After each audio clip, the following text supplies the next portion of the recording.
21 Indian states plunged into darkness last week as the northern, northeastern and eastern grids collapsed. While power was restored within the day, India's abysmal infrastructure created headlines around the world.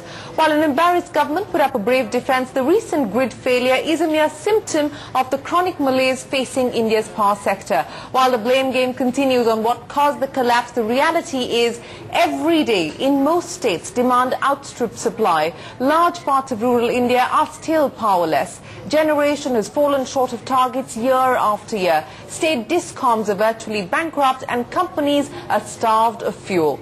Will the grid collapse shock the state into action finally and push ahead the much needed reforms? To discuss the roadmap for powering India, we've got with us from GVK, Sanjay Reddy, Chairman of CII Southern Regional Council and the Vice Chairman of GVK Power and Infrastructure. Also with us, Anil Sardana, Chairman of CII National Committee on Power and Managing Director of Tata Power, and Sunand, Sharma, member of CII's National Committee on Power and the country president for Alstom India. Gentlemen, appreciate you joining us. Sanjay, let me start by asking you, the usual blame game has started on what really led to the collapse that we saw twice over 24 hours last week. And the fact of the matter is that whether it is following the grid discipline or whether it is penalties that haven't actually acted as deterrents, this is, as I pointed out, a mere symptom of a chronic malaise facing this sector. Yes, Shireen, I think you've captured it in your first statement very, very well. I mean, the problem is not only in distribution, transmission and generation.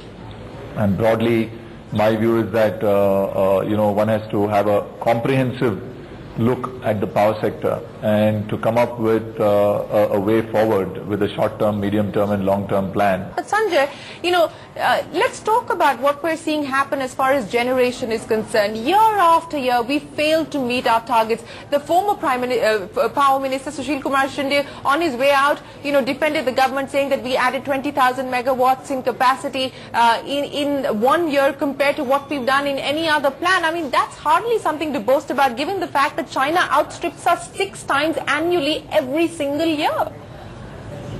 Yeah. I think in the last few years, one thing which has happened, maybe in the last 3 to 5 years, the amount of investment that has started on a cumulative basis has been phenomenal.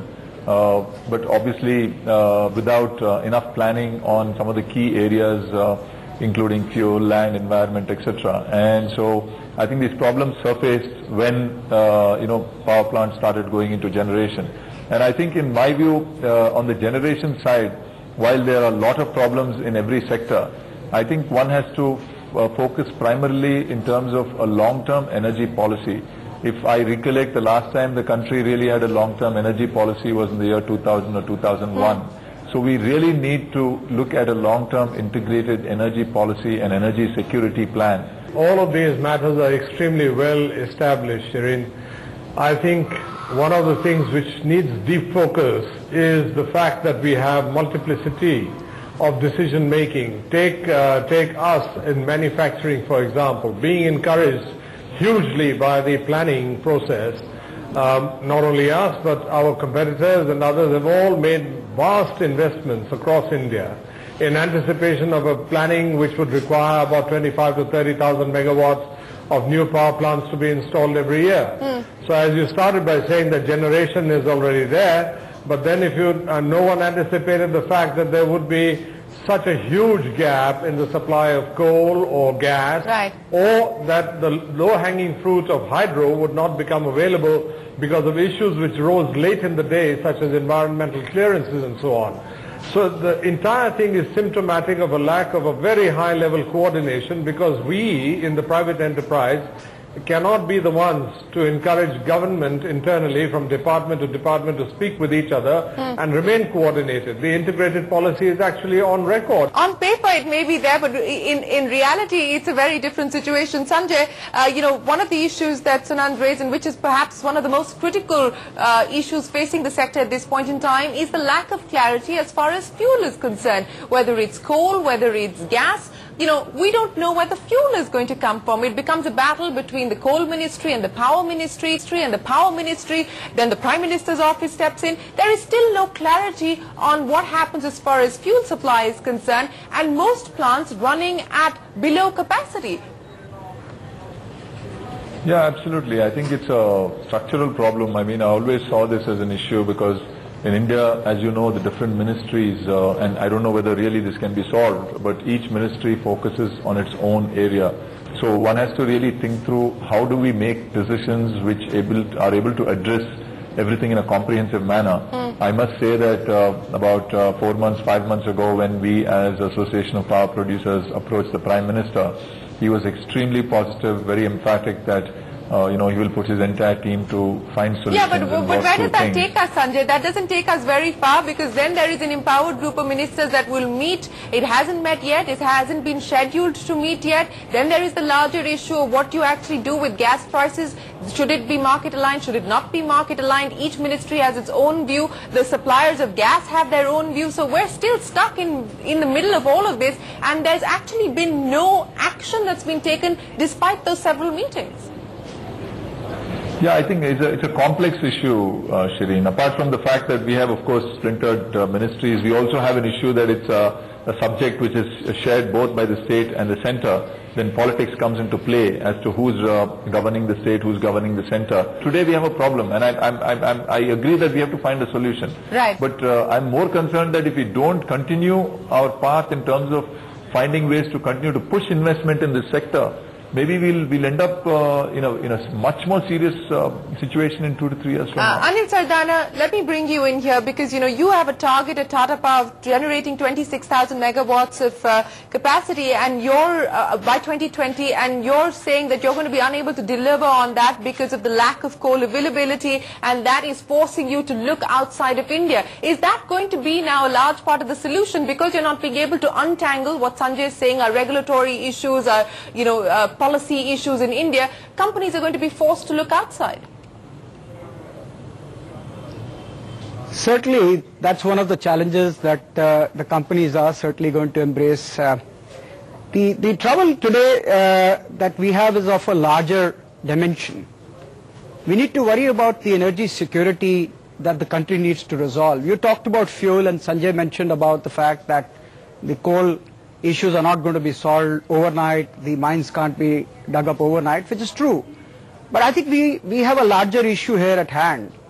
It's important that the country must decide what security they will have over a period of time, what fuel mix they will use. We already have a complexity in terms of this being a concurrent issue, and therefore the states look at it more myopically.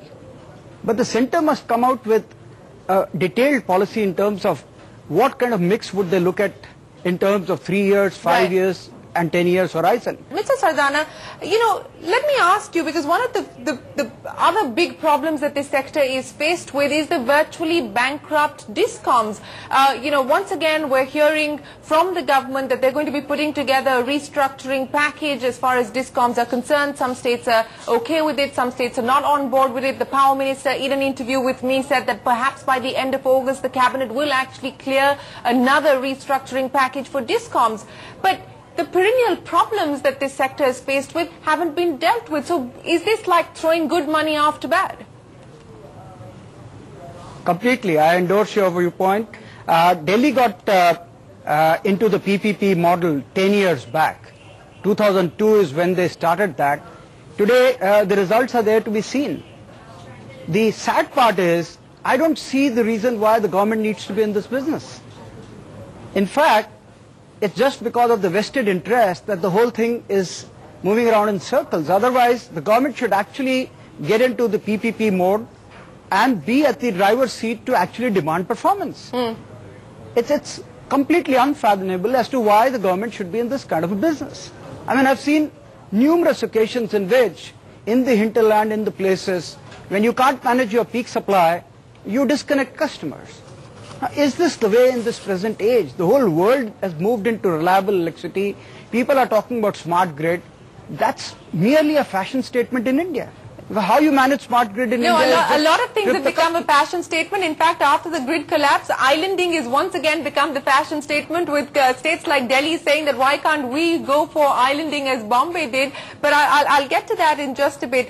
Sunand, since let's be realistic. An integrated energy policy, if the government were to go ahead and actually be able to translate that not just on paper but in reality, great. But in the short term now, since the Power Ministry at least seems to be suggesting that it wants to do business, it wants to attract private investment, what do you think are those priorities that need to be addressed? This subject of electricity needs to be understood, as I support Anil, as a matter of national security, not just in terms of the fact that you need to have electricity for every other action of life, but the fact that if you're aiming at growth rates which are being suggested by government on a continuous basis, and this year when you look at the factor of drought having caused, and the Planning Commission Deputy Chairman said, may drop the growth rate even further, think it through. What you have, as I said earlier, is the symptom that you have a very long-term business in the form of electricity which requires anywhere from between 48 to 84 months to install anything like a generation plant, depending on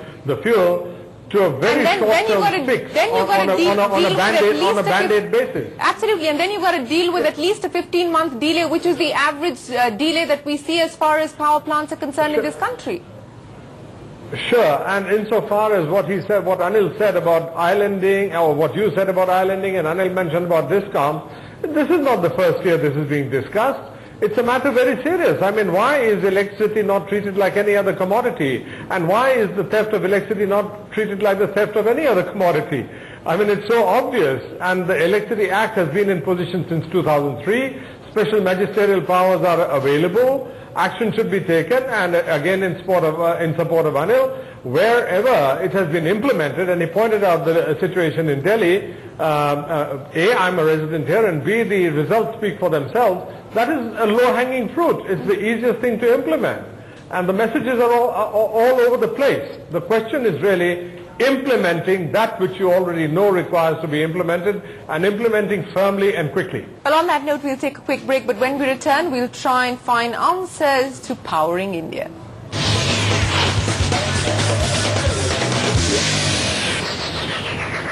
Welcome back. You're watching the CNBC TV 18 CII special on powering India, the road ahead for the crucial power sector. Sanjay, I want to talk to you about your plans as well, because like Tata Power, which is looking outside of India, you've decided to look at it outside of India as well. You're spending a substantial amount of money in Australia. Some part of that coal will be moved back to India for GVK's infrastructure and power projects.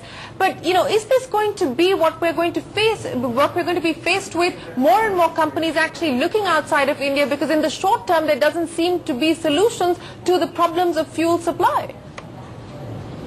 Yes, Shireen. I think, our company faced an issue in 2006 when we invested a lot of money to set up 1,000 megawatts of gas projects, and unfortunately the GAIL couldn't supply enough gas and we were stranded for 3 years. That taught us a lesson, and we said that we have to have the ability to control our own lifeline as far as fuel is concerned. And we started seriously looking all over the world. And that's when we identified Australia, because of its political risk, better political risk, and huge assets that are available. And we've invested there, and we are very confident that once that project takes off, then we will be able to expand significantly. But I think the short-term fix, the only thing that I can think of is there is fortunately enough stranded capacity in the country. If you add it up, it is significant. It is maybe 25,000-30,000 megawatts of gas-based projects and coal-based projects. I think the government has a dilemma in terms of, I think they have to think about whether they can import LNG and imported coal to be able to address some of that. All of it will not be able to address it because of infrastructure bottlenecks in terms of the immediate future. Now the issue comes, okay, there is a cost issue. And if you actually see on the ground, and I've been told this repeatedly, that consumers don't mind paying more as long as it is quality power, and they are certain it will get it. It's a political problem, and we don't seem to have the political courage to go down that road. We're seeing year after year, for decades, states not actually moving as far as tariffs are concerned. Finally, maybe a decade later, they'll move 5%, 10%, Jharkhand moving 15% day before yesterday, after decades.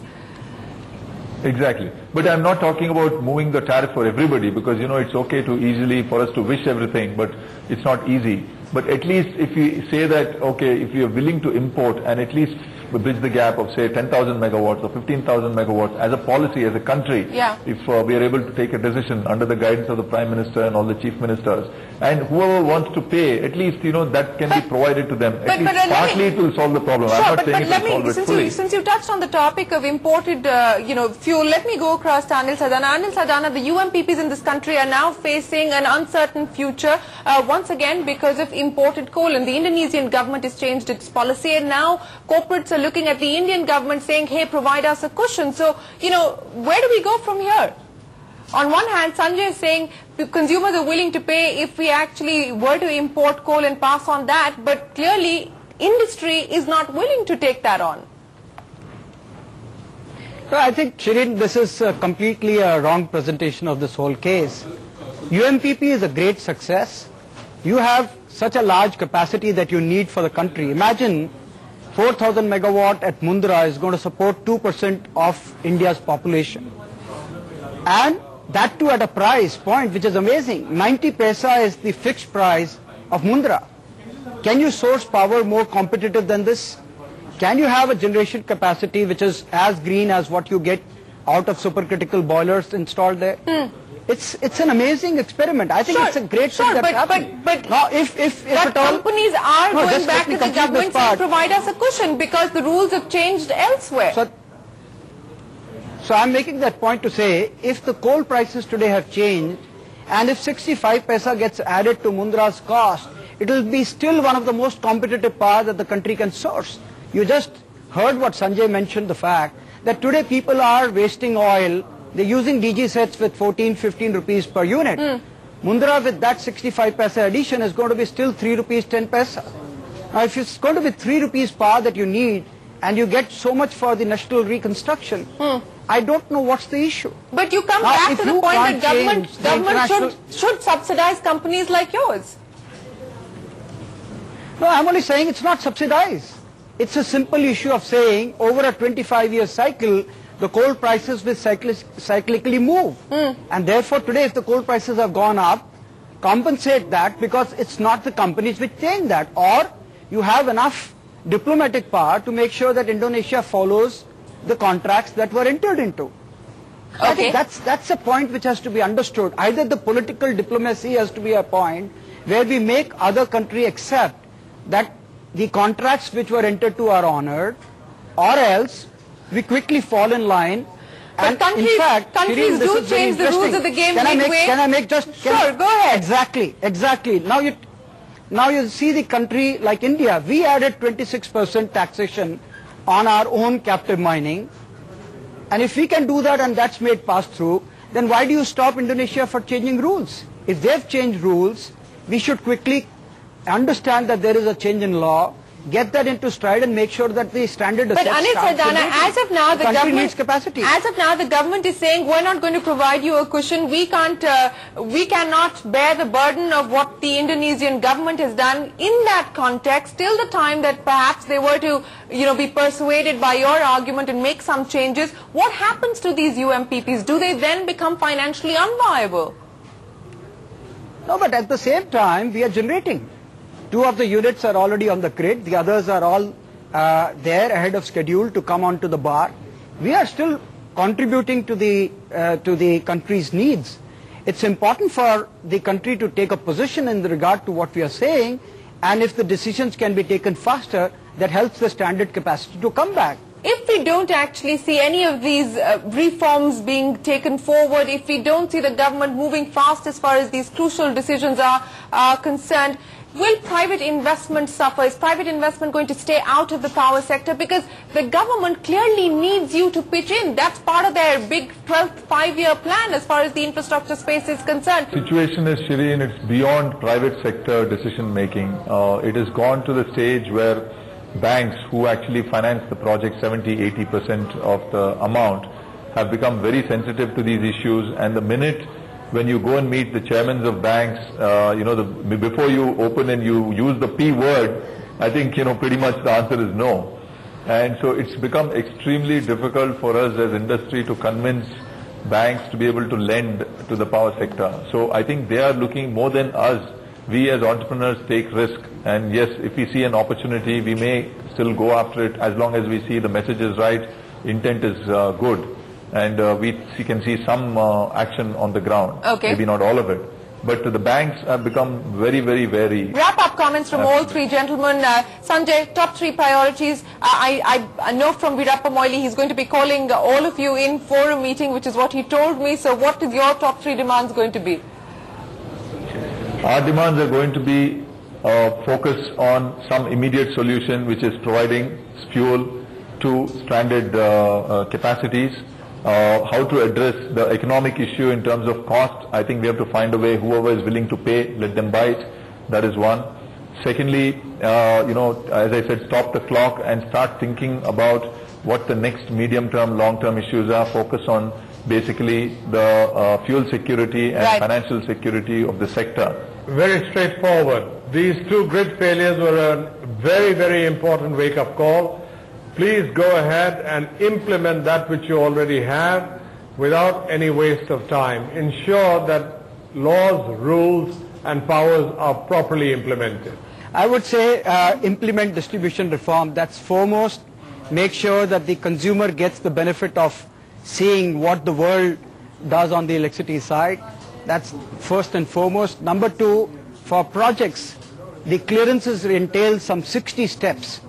It takes close to about 5 to 7 years to establish a project from the day you conceptualize that. Right. So besides settling the fuel issues, etc., make sure that the clearances are done through a single window and people are not made to move from one window to the other.